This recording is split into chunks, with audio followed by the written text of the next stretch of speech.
You. Seagull's trying to get in my bag. Oh! It's too heavy for you, I hope, because if you took it away, my glasses are in there. He went after the tassel. There's a gold tassel on it. So the first time he came up, he grabbed the tassel, scared himself. I think he thought it was like probably thought it was like a little squid or something.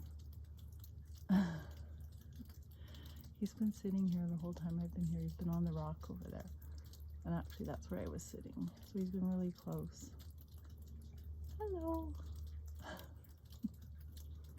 And I think you just had something to eat because you were sitting there digesting something in your throat.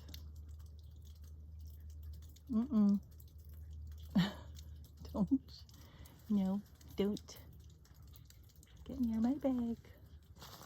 Don't get near my bag. Nope. There you go. Yeah, you go out in the water.